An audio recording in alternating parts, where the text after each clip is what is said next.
Usa ka National Coordination Meeting ang gipahigayon sa mga sakop sa Partido Demokratiko Pilipino kon PDP laban sa Davao City. Din gitambungan kini sa ilang chairman nga si kanhing Presidente Rodrigo Duterte. Atong saro ng detalye sa report ni Argil Relator live. Argil. Sara, aminado man ang mga opisyal sa PDP nga ipit gayon sila sa budget alang sa kampanya sa umaabot nga 2025 midterm elections. Apan saling sila nga majority silang mga kandidato pagka-senador makadaog gayon. Sobra usa ka semana una magsugod ang kampanya sa national candidates alang sa 2025 midterm elections. Nagpahigayon og tibuok adlaw nga National Coordination Meeting ang Partido Demokratiko Pilipino o PDP laban sa Davao City nga gitambungan sab sa mga miyembro sa partido. Usa-usa nga gipaila-ila og naghatag og mensahe ang 8 ka kandidatong lakip sa senatorial slate sa partido. Pipila kanila kay pinaagi sa ilang representante o video message.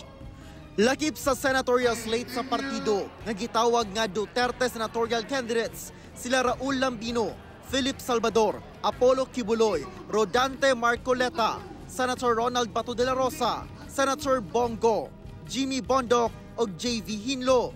Present sab sa maong panagtapok ang chairman sa PDP nga si kanhing Pangulong Rodrigo Duterte, presidente nila nga si Senator Robin Hood Padilla o Vice President nga si Davao City Mayor Sebastian Duterte.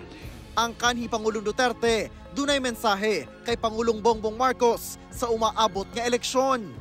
In this coming election, I hope that the President, kung marinig niya ako, bigyan na lang tayo ng, sabi ko, a fair shake of patas lang ang laban.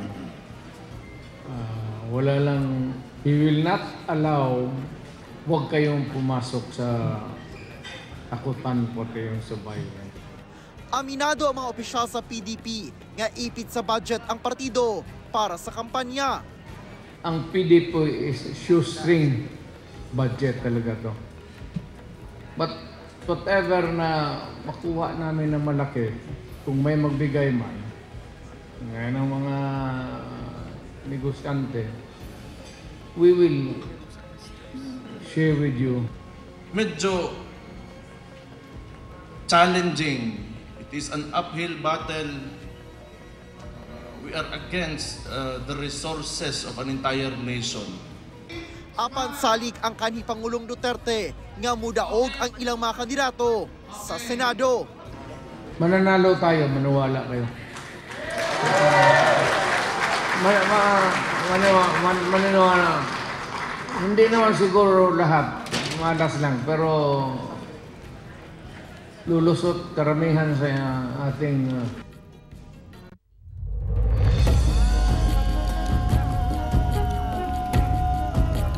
Sara, nakatakda matod pa nga motambong si kanhi Pangulong Rodrigo Duterte sa mga pagpangapanya sa nagkadaiyang lugar sa key cities no. Sumala niya aging suporta na sa kini mga kandidato sa ilahang partido nga PDP.